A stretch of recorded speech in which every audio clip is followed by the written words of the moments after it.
വന്നിടാനീശു കാന്ത താമസമെന്തഹോ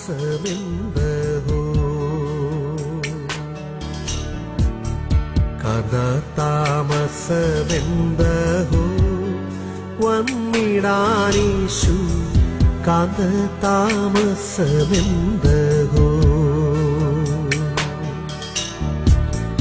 കാന്ത നിൻ വരവിനാ കാത്തിരും എൻ്റെ മനം വെന്തൂരുകുന്നു കണ്ണും മങ്ങും നേ മാനുവേലി മങ്ങും നേ മാനുവേലി കാന്ത താമസമെന്തഹോ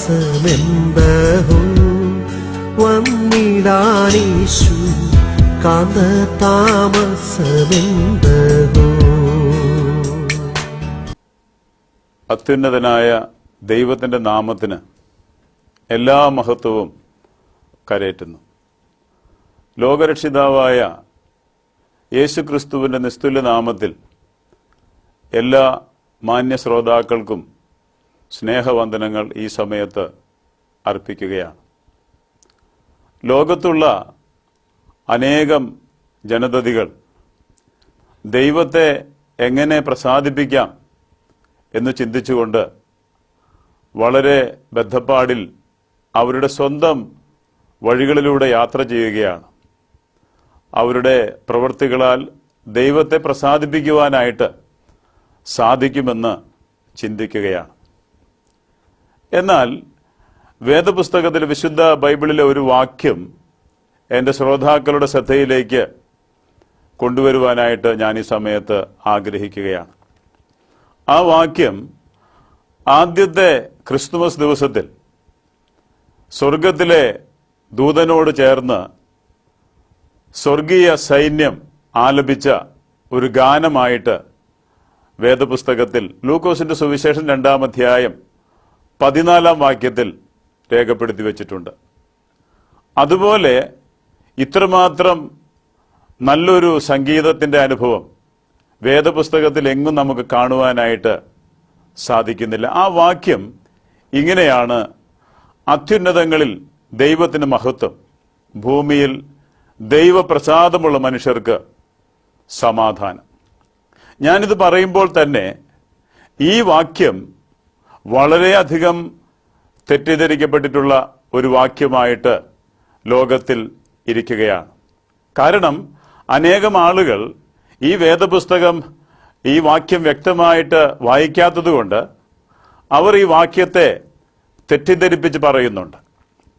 അതിങ്ങനെയാണ് പറയുന്നത്: അത്യുന്നതങ്ങളിൽ ദൈവത്തിന് മഹത്വം, ഭൂമിയിൽ സന്മനസ്സുള്ളവർക്ക് സമാധാനം. എന്നാൽ ഈ വാക്യം വ്യക്തമായി പരിശോധിച്ചാൽ നമുക്കൊരു കാര്യം മനസ്സിലാക്കുവാനായിട്ട് സാധിക്കും. ഭൂമിയിൽ ദൈവപ്രസാദമുള്ള മനുഷ്യർക്ക് സമാധാനം എന്നാണ് സ്വർഗത്തിലെ ദൂതനും സംഘവും ആലപിച്ചത് എന്ന് നാം വ്യക്തമായിട്ട് മനസ്സിലാക്കുവാനായിട്ട് ആവശ്യമുണ്ട്. അല്ലാതെ സന്മനസ്സുള്ളവർക്കല്ല സമാധാനം. കാരണം വിശുദ്ധ ബൈബിളിലെ പരിശുദ്ധനായ ദൈവം മനുഷ്യരുടെ ഹൃദയത്തിലേക്ക് നോക്കുമ്പോൾ സന്മനസ്സുള്ള ആരെയും ദൈവത്തിന് കാണുവാനായിട്ട് സാധിക്കുന്നില്ല. ഞാനത് എന്താണെന്നുള്ളത് പിന്നാലെ ഞാൻ വരുന്നതായിരിക്കും. അപ്പോൾ ഇവിടെ നാം കാണുന്നത് ദൈവപ്രസാദമുള്ള മനുഷ്യർക്കാണ് സമാധാനമുണ്ടാകുന്നത്.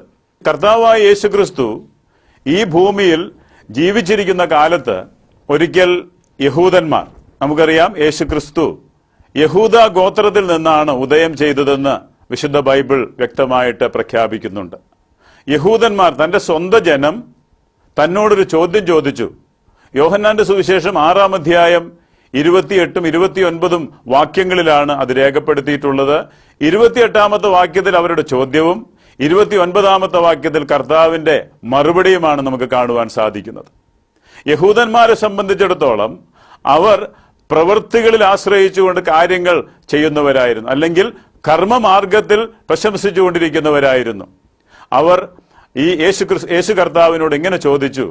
ഇങ്ങനെയാണ് അതിനെക്കുറിച്ച് രേഖപ്പെടുത്തി വെച്ചിരിക്കുന്നത്: അവർ അവനോട് ദൈവത്തിന് പ്രസാദമുള്ള പ്രവൃത്തികളെ പ്രവർത്തിക്കേണ്ടതിന് ഞങ്ങൾ എന്തു ചെയ്യണമെന്ന് ചോദിച്ചു.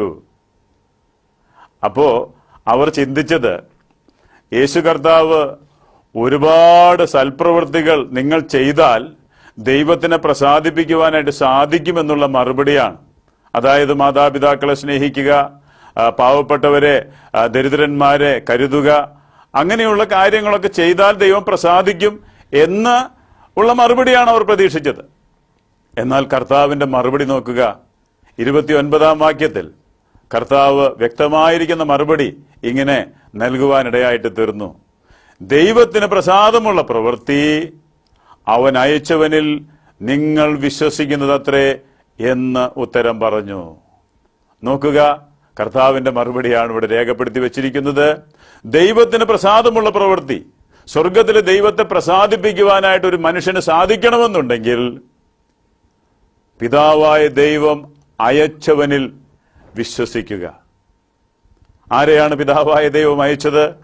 വിശുദ്ധ ബൈബിൾ പ്രഖ്യാപിക്കുന്നത് യോഹന്നാന്റെ സുവിശേഷം 3-ാം അധ്യായം 16-ാം വാക്യത്തിൽ നാം ഇങ്ങനെ വായിക്കുന്നു: തന്റെ ഏകജാതനായ പുത്രനിൽ വിശ്വസിക്കുന്ന ഏവനും നശിച്ചു പോകാതെ നിത്യജീവൻ പ്രാപിക്കേണ്ടതിന് ദൈവം അവന് നൽകുവാൻ തക്കവണ്ണം ലോകത്തെ സ്നേഹിച്ചു.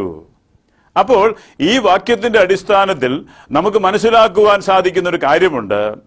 ദൈവം അയച്ചത് തന്റെ ഏകജാതനായ പുത്രനെയാണ്. സ്വർഗത്തിലെ ദൈവത്തെ ആരും ഒരു നാളും കണ്ടിട്ടില്ല. എന്നാൽ തന്റെ മടിയിലിരിക്കുന്ന ഏകജാതനായ പുത്രൻ അവനെ വെളിപ്പെടുത്തിയിരിക്കുന്നുവെന്ന് വേദപുസ്തകം വ്യക്തമായിട്ട് പറയുകയാണ്. അപ്പോൾ ഈ യേശുക്രിസ്തുവിനെയാണ് ദൈവം അയച്ചത്. ആ യേശുക്രിസ്തുവിൽ വിശ്വസിക്കുന്നതാണ് ദൈവത്തെ പ്രസാദിപ്പിക്കുവാനുള്ള ഏക മാർഗമെന്ന് വ്യക്തമായിട്ട് വേദപുസ്തകം നമ്മളോട് പറയുകയാണ്. അല്ലാതെ മനുഷ്യന്റെ സൽപ്രവൃത്തികൾ കൊണ്ടോ കർമ്മമാർഗങ്ങൾ കൊണ്ടോ നന്മ പ്രവൃത്തികൾ കൊണ്ടോ ഒരിക്കലും ദൈവത്തെ പ്രസാദിപ്പിക്കുവാനായിട്ട് ആർക്കും സാധിക്കുകയില്ല. അതിന്റെ കാരണമെന്ന് പറയുന്നത് മനുഷ്യൻ പാപിയാണെന്നുള്ളതാണ്. റോമാലേഖനം 3-ന്റെ 23 മുതൽ 27 വരെയുള്ള വാക്യങ്ങൾ നാം പരിശോധിച്ചാൽ നമുക്കത് മനസ്സിലാക്കുവാനായിട്ട് സാധിക്കും. ആ വാക്യങ്ങൾ ഇങ്ങനെയാണ്: ഒരു വ്യത്യാസവുമില്ല, എല്ലാവരും പാപം ചെയ്ത് ദൈവ തേജസ് ഇല്ലാത്തവരായിട്ട് തീർന്നു. ഇത് ഞാൻ പറയുന്ന കാര്യമല്ല, വിശുദ്ധ ബൈബിളിൽ പരിശുദ്ധനായ ദൈവം പറയുന്ന വാക്കുകളാണ്. ദൈവം ഓരോ മനുഷ്യന്റെയും ഹൃദയത്തിലേക്ക് നോക്കുമ്പോൾ അഗ്നിജ്വാലയ്ക്കൊത്ത കണ്ണുകൾ കൊണ്ട് ദൈവം, സ്വർഗത്തിലെ ദൈവം മനുഷ്യന്റെ അന്തർഭാഗത്തിലേക്ക് നോക്കുമ്പോൾ യാതൊരു വ്യക്തികളെയും വിശുദ്ധരായിട്ട് ഇവിടെ കാണുന്നില്ല. എല്ലാ വ്യക്തികളുടെയും ഹൃദയത്തിൽ പാപമുണ്ട്. എല്ലാ വ്യക്തികളുടെയും ഹൃദയത്തിൽ തിന്മ നിറഞ്ഞിരിക്കുകയാണ്. എന്നെ കേൾക്കുന്ന എന്റെ പ്രിയപ്പെട്ടവരെ, എല്ലാവരും പാപികൾ. ദൈവം അങ്ങനെയാണ് പറയുന്നത്. പാപം ചെയ്തതുകൊണ്ട് ദൈവ തേജസ് നഷ്ടപ്പെട്ടു. എന്നാൽ അടുത്ത വാക്യം ശ്രദ്ധിക്കുക: അവന്റെ കൃപയാൽ ക്രിസ്തുയേശുവിങ്കലെ വീണ്ടെടുപ്പ് മൂലം സൗജന്യമായിട്ടത്രേ നീതീകരിക്കപ്പെടുന്നത്. വിശ്വസിക്കുന്നവർക്ക് അവൻ തന്റെ രക്തം മൂലം പ്രായശ്ചിത്തമാകുവാൻ ദൈവം അവനെ പരസ്യമായി നിർത്തിയിരിക്കുന്നു. അപ്പോൾ വിശ്വസിക്കുന്നവർക്ക് യേശുക്രിസ്തു തന്റെ രക്തം മൂലം പ്രായശ്ചിത്തമാകുവാൻ ദൈവം യേശുക്രിസ്തുവിനെ പരസ്യമായി കാൽവരിയിലെ ക്രൂശിൽ നിർത്തിയിരിക്കുകയാണ്. യേശുക്രിസ്തുവിൽ വിശ്വസിക്കുന്നവർക്കാണ് പാപമോചനം. യേശുക്രിസ്തുവിൽ വിശ്വസിക്കുന്നവർക്കാണ് നീതീകരണം. യേശുക്രിസ്തുവിൽ വിശ്വസിക്കുന്നവർക്കാണ് നിത്യമായ ജീവന്റെ അനുഭവം കൈവരിക്കുവാനായിട്ട് സാധിക്കുന്നത്. ഈ കർത്താവായ യേശുക്രിസ്തു കാലസമ്പൂർണതയിൽ സ്ത്രീയിൽ നിന്ന് ജനിച്ചവനായി ഈ ഭൂമിയിലേക്ക് വന്ന് കാൽവരിയിലെ ക്രൂശിൽ എനിക്കും നിങ്ങൾക്കും വേണ്ടി മരിക്കുവാനിടയായിട്ട് തീർന്നു. എന്റെയും നിങ്ങളുടെയും പാപത്തിന്റെ ശമ്പളമായ മരണമേറ്റെടുത്തുകൊണ്ട് യേശു കർത്താവ് ക്രൂശിൽ മരിച്ചു. എന്റെ യേശു മരിക്കുകയും അവൻ 3-ാമത്തെ ദിവസം മരണത്തെ തോൽപ്പിച്ച് ഉയർത്തെഴുന്നേൽക്കുകയും ചെയ്തു. യേശു കർത്താവ് ജീവിക്കുന്നു. ആ യേശു ക്രിസ്തുവിൽ വിശ്വസിക്കുന്ന എല്ലാവർക്കും പാപമോചനമുണ്ട്. ആ യേശു ക്രിസ്തുവിൽ വിശ്വസിക്കുന്നവർക്കാണ് ദൈവത്തെ പ്രസാദിപ്പിക്കുവാൻ, സ്വർഗപ്രാപ്തി നേടുവാൻ സാധിക്കുന്നത്. എന്റെ പ്രിയപ്പെട്ടവരെ, 1988 ജൂൺ മാസം 30-ാം തീയതി എന്റെ ജീവിതത്തെ ഞാൻ കർത്താവിന് വേണ്ടി ഏൽപ്പിച്ചു കൊടുത്തു. എന്റെ പാപങ്ങൾ പരിഹരിക്കുവാൻ മതിയായ കർത്താവിനെ ഞാൻ വിളിച്ചപേക്ഷിച്ചു. ഞാൻ എന്റെ കർത്താവിനോട് പറഞ്ഞു, എന്റെ കർത്താവേ, ഞാനൊരു പാപിയാണ്. എന്റെ പാപമോചനത്തിന് വേണ്ടിയാണ് അവിടുന്ന് ക്രൂശിൽ മരിച്ചത്.